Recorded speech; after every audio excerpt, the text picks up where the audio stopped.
Hi, it's Sven back. In this video I'm going to show you the proper chords to All of Me, which is a very important jazz standard because it has a lot of harmonic ideas that you find in all the tunes that were written in the Tin Pan Alley Street for the great musicals, and that jazz musicians, especially gypsy jazz musicians, would play in a session. Okay, I will play like one or two choruses just to show, and then I follows the explanation. It goes like this. 1, 2, 1, 2, 3, 4.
Okay, let's see how this will start. The first that you should know is the major chord, or in gypsy jazz music, basically it's a major 6 chord, because in normal jazz standards you would play a major 7 chord, but we used to play major 6 chords.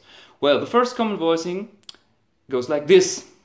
With the middle finger, you pick the E string and the A string, G and C.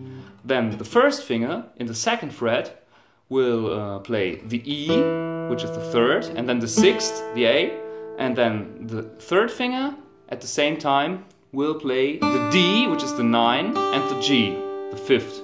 You got this sound. The 2nd chord of All of Me is E dominant 7. Well, a very easy option to play it is you basically keep that pattern, move it up to the 7th fret, but to have the 7th instead of the 6th, you have to move the 3rd finger 1 below on the G string, so that you're picking a D note here, which is the 7th of E. And you got this sound. And it's like from...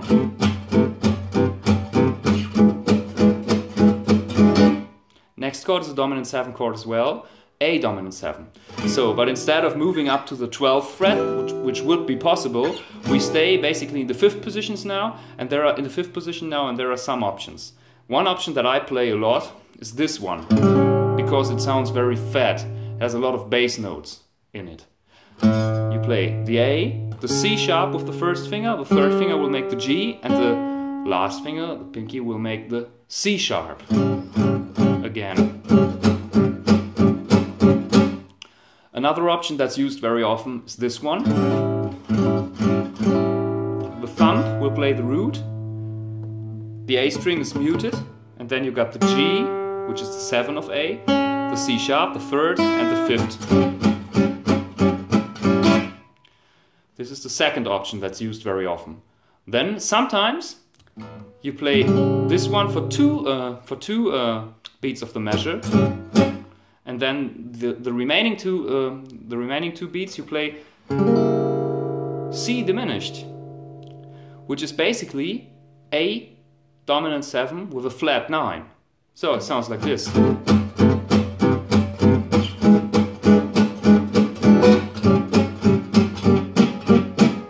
And then the bass note leads directly to the D.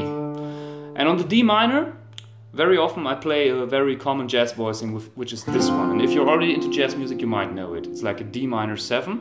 You got the A string, the E string is muted, the A string, you have the root here, the D, then with the 1st finger the F, then with the 3rd finger the 7, the C, and then the 3rd again. And what you can do is you switch the bass from D to A, like... in order to get a sound that is more, yeah, fat, let's say fat again, you place the middle finger between both strings again, like we did before with the C, and then you have this sound. That also sounds nice. Then we go back to E dominant 7. We already had this E dominant 9, 7. You can play that one again, or you play a very common voicing, this one. It's like if you know the normal C chord, you place the pinky on the G string in the 3rd fret. This is C dominant 7, and then you just move it up to the 5th fret, then that the 3rd finger is on the 7th fret, and then you got E, G sharp, D, and E. This voicing is very common too. And as well as we did that before, you can place the 3rd finger between both notes in order to get a more fat sound. Or you change the bass again. Next chord would be A minor, and on that position, in gypsy jazz music, we often play an A minor 6 chord. That looks pretty much like a D7-9 chord. No? E7-9, E flat D in the 5th position, but you place the middle finger on the E string, and the A string is muted. This is a very common A minor 6 voice. You can play that. You can play as well A minor 7 with the bass up here, A string muted, and the 1st finger makes like G, C, and E. But this one is played very often. Then next chord would be D dominant 7, and I would give you the advice to choose the same voicing that you've chosen here before. You know, for E dominant 7, you can choose it here for D dominant 7. Actually, it's a D dominant 7 with a 9 in it. Of course, if you're not so much into jazz music, it's important to know, because you should know about the chords that you're playing. But, you know, if I was talking to another guitar player which is very experienced, I would just say like D7 and he would play that. So, and then it ends with the 2-5 chord movement, which is essential in jazz music. And that will be again D minor 7 and then G dominant 7. And for G dominant 7, we can play again this voicing that we had for A dominant 7, or the other dominant 7 voicing that we had for A, you know? And this is a very basic movement that you can do. Then, again, the form starts again. Till that moment, I will play till that moment of the first A of the tune.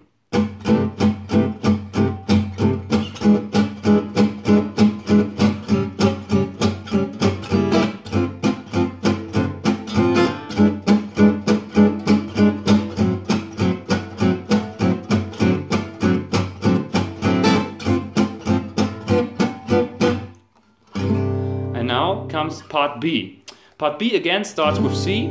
So in the beginning of this video I showed you a different chord for C, this one. And this is the other main voicing that you would play for the root chord of a tune. It's a C, 6-9 again. The thumb plays the C in the 8th fret. Then the middle finger plays the G and the C in the 10th fret. The 1st finger, the index finger, plays the E, which is the 3rd, in the 7th fret, 9th fret, sorry. And then the 3rd finger will play the A, which is the 6, and the D, which is the 9. So it sounds like this. Sometimes when you watch good players play, you might get confused because they're using different fingerings for the same chord. And sometimes if you're just looking, you don't see it very clearly. So this chord is also played by some players like this, or like this. So they use 2 fingers up here, and the rest is the same.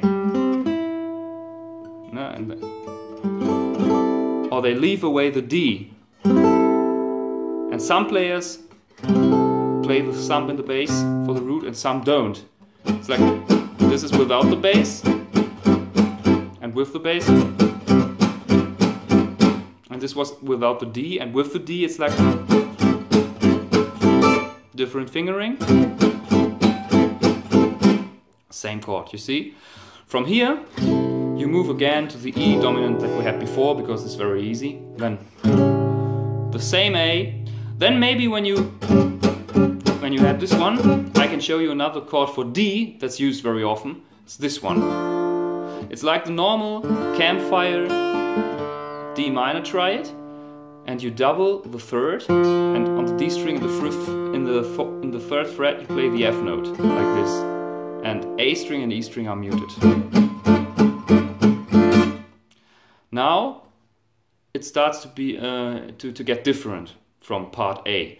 In part B now there comes F major 6 for example, and this is the same voicing that we used here for C in the first fret, like this or like this. And then after this F major 6 chord there comes an F minor 6 chord, and all you gotta do is take the first finger and from here to here, here it is. Then again C, and now I would choose this one for C again because it's very near. And now what I did in the introduction was, before I play the A, I play a B flat dominant 7. See, C, B, A. And now I'm having a movement from E to D, and instead of this one, I just play these 3 notes. And that's the reason why I'm not playing them like this. Because whenever I have the chance to play something with very low effort, you know, I do it like this. Because my hand is very, you know, very flexible like this. And I don't have to do this. So I just take these 3 fingers, you know, third finger here, first finger on the G, pinky on the D, E minor 7, E flat minor 7, D minor 7. Like the whole movement, that's like, and now I go again to G, and then it comes to an end, and in the end of a tune you play a turnaround. A turnaround would be C, A, D, G, for example, like. You can also play C, A flat, G.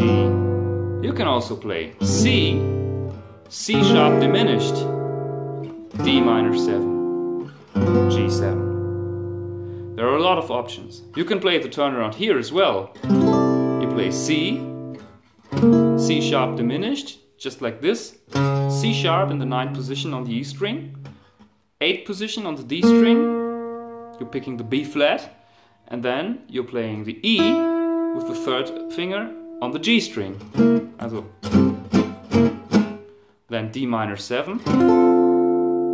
I will play it like this, because using the thumb here would be a very big movement.